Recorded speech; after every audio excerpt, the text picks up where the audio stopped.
What is going on, guys? Someone will suppose here back with another UN video for y'all today. Again, I hope you guys enjoyed the surprising, disappointing, and the most underrated film I've done so far.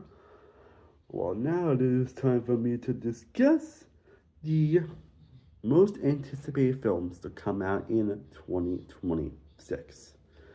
And we definitely got to start the year, honestly. It's definitely going to be like an interesting year for sure when it comes to movies. As always, it's just my personal opinion on the films I'm looking forward to, but I will definitely love to know your picks down below in the comment section. Let me know what films in 2026 that you look forward to the most. Again, it's going to be like a top 10, honestly, with 10 other mentions here. So I hope y'all enjoy the list. But of course, like I said, before we get to the list, let's get into the honorable mentions. The films that I said before, they just did not end up making a list. And notes. Honorable mentions are the Super Mario Galaxy movie, Hoppers, I think it's the latest Pixar movie, The Bride, the latest adaptation of Bride Frankenstein, directed by Megan Gyllenhaal, Scary Movie 6, The Hunger Games, Sunrise on the Reaping. The last people actually was pretty good, so yeah. Rayona 2, Evil Dead Burn. I'm not surprised I'm making this honestly, but yeah. The Social Reckoning, the spiritual successor to The Social Network, and it has Eric Stolten directing, so hell yeah. Werewolf, the latest Robert Eggers movie. I think I'm officially a fan of his after his last two movies. And the film that just didn't miss my list, basically the untitled Steven Spielberg movie. Again, it's Steven Spielberg, the director, so yeah.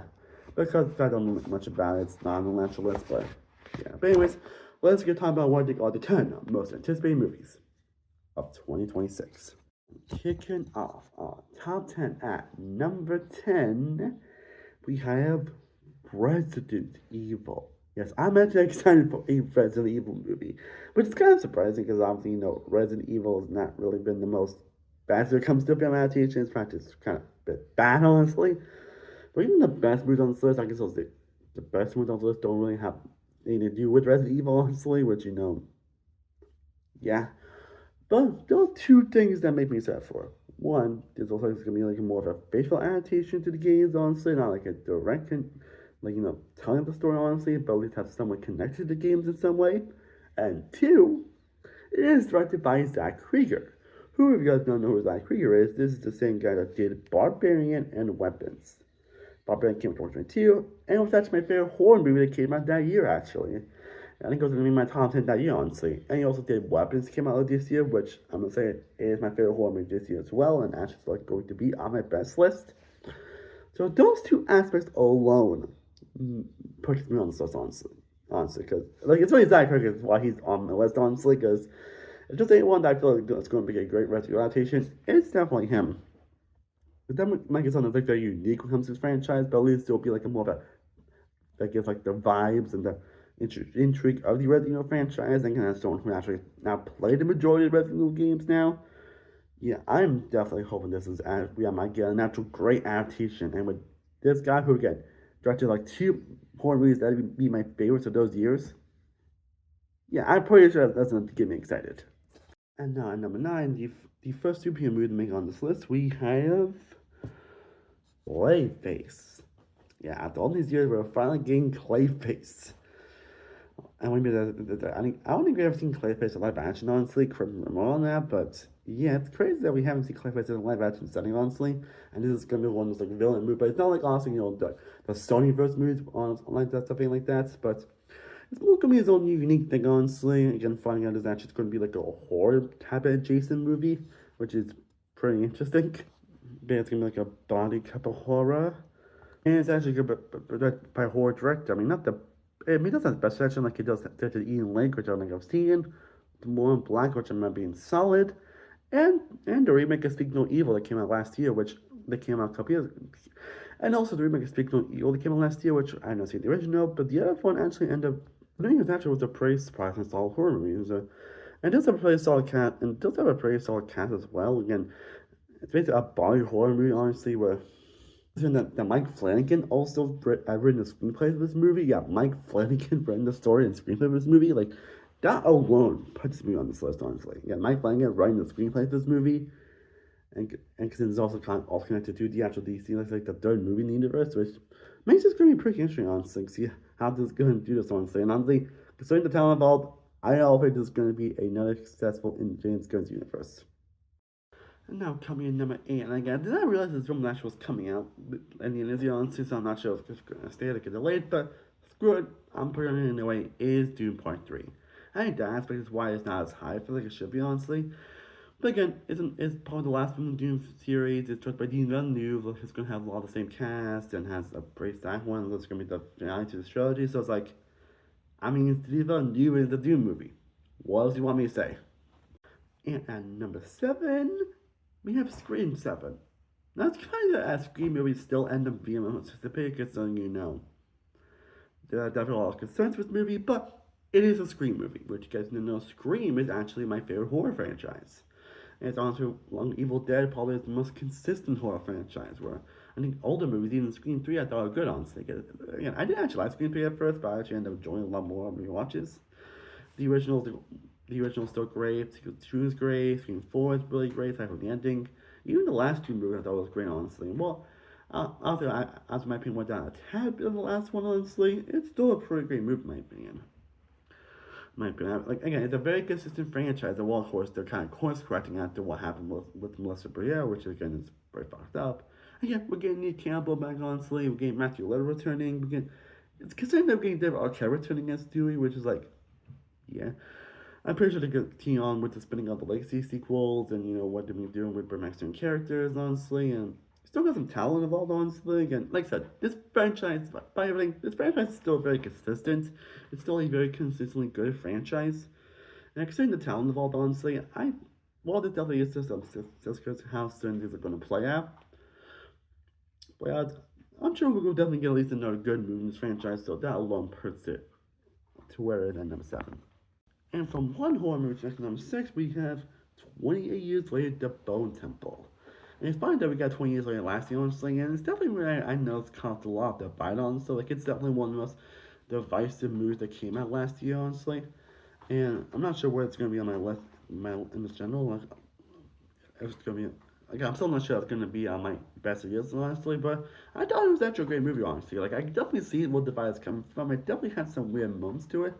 But I was mostly impressed by everything it was going for, honestly, and the intrigueness and bring a lot of the stuff that we loved in the previous movies. So it's like, yeah, I'm not really complaining.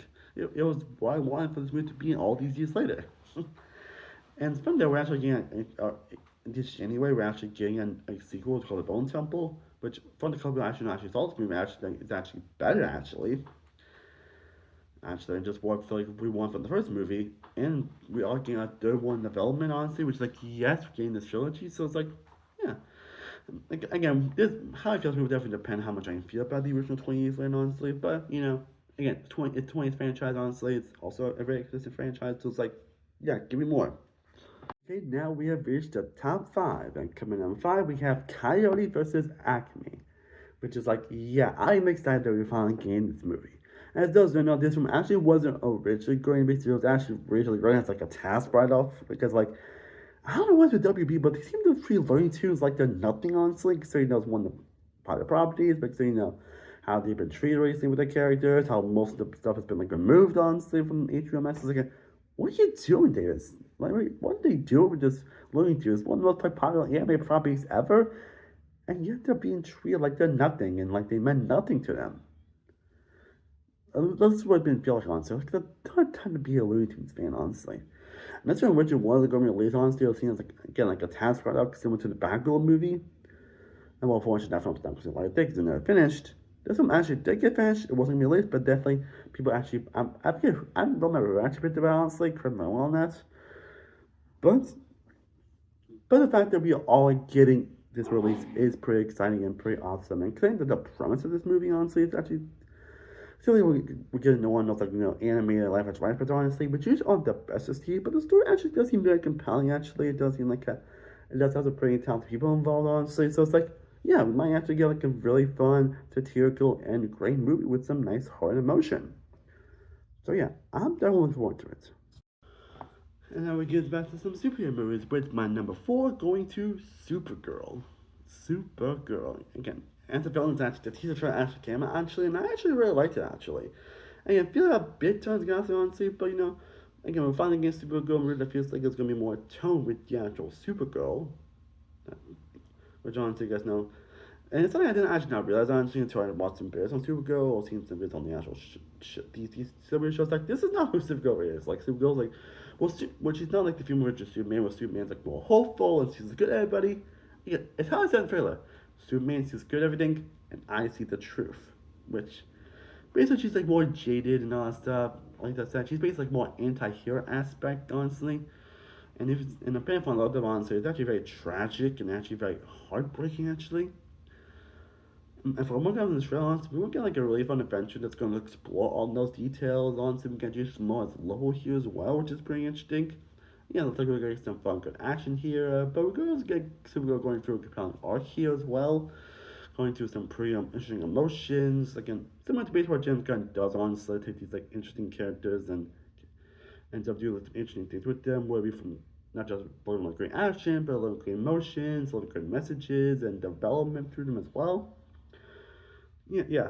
So I know a lot of people really aren't actually didn't like the trailer honestly, but I actually really liked it honestly, and it makes it even more excited for Supergirl actually. Again, we're gonna get like a more like calm, more accurate adaptation of this character. So yeah, bring it on. And now we're on top three. Continuing on with the superhero movie, got probably my most anticipated superhero movie to come out this year, and that is Spider-Man: Brand New Day. And if you didn't look with this from your mentions, Avengers Doomsday isn't on this list. Even I am shocked. Even I am surprised that Avengers Doomsday didn't make it this time. But him, it's like, because all the production trouble of this movie and everything going on here is like, it's just hard to be excited for an Avengers movie. And as much as I love the MCU movie, some that even some of them actually still made my best list, honestly. You can know you fucked up, honestly, when an Avengers movie is finally coming out, and I'm not excited. I mean, considering I'm hearing all the production troubles and also Doctor Doom, Red Robin Jr., and all the little things, like, it's hard to be excited. But I am definitely excited for new Spider-Man Beyond. Again, being a continuation of No Way Home and the aftermath of that movie. Also, FYI, I do plan on doing a video on No Way Home actually before Brandon comes out. Honestly, but basically, it looks like we're going to actually get like a street level Spider-Man story, honestly, to a wall we also get like more returning characters, like getting like Scorpion returning on with his story from Homecoming, finally. We all getting the Hulk and John Brodow's the Punisher. Spider-Man, again, I'm just more excited we're getting like a street level Spider-Man story, which I feel like everyone's been wanting a Tom Holland Spider-Man movie, to be honest, just because like his Steam movie been like more grand and just epic and adventurous. We just wanted this more just street level and simple and low stakes. Because that's what Spider-Man is. And hey, I'm all for that. Number two, The Odyssey. Christopher Nolan. Do I even need to say anymore? Like we did in the news, do I even need to say anymore? Honestly, Christopher Nolan's one of the most acclaimed directors of all time. He, again, he's in my top 3 of all time. He's one of the most popular directors out there, and like any movie he's attached to, I'm excited for. And considering that the stacked cast we're going to get in this movie, and the storytelling and the epics I'm like going to get it here, yeah, bring it on, Christopher Nolan, bring it on. But for me, coming in at number one, my most anticipated movie of 2026 is The Legend of Aang: The Last Airbender. And generally, this really comes no surprise, honestly, you know me, honestly, because if you guys don't know, The Last Airbender is my favorite show of all time. Like, if you're not counting Survivor, honestly, which is telling my favorite show, honestly, but if not counting reality shows, The Last Airbender is my favorite show of all time. It's my favorite living show, my favorite anime show. It's a show that I come back to at least once every year, and it's crazy. It's now 20 years since that show first aired, actually. You can really know that, honestly, because apparently we're getting like, a lot of Avatar media coming out, not just with the Netflix live action show, but just a lot of animated movies. Again, like another Avatar sequel series. It seems like it's gonna be one of the most like intriguing things ever. And this one's gonna focus on them a bit older and just more a bit older, exploring more that backstory and all that stuff. But just like considering we're getting some of the same voice acting, considering we're also getting some of the same people involved in the original show and all that stuff. Like honestly, bring me more Last Airbender stuff. Bring me more. Well, guys, that is my top 10 most anticipated movies of 2026. Let me know yours down below in the comment section. Let me know the films in next year that you look forward to the most. Let me know films you are excited and ecstatic for the most. Let me know down below. After this, I'm going to do the worst and the best movies that come out in 2026. My next videos are on the worst and the best, so stay tuned for those coming away very soon. I am Cinema World from Cinema Productions.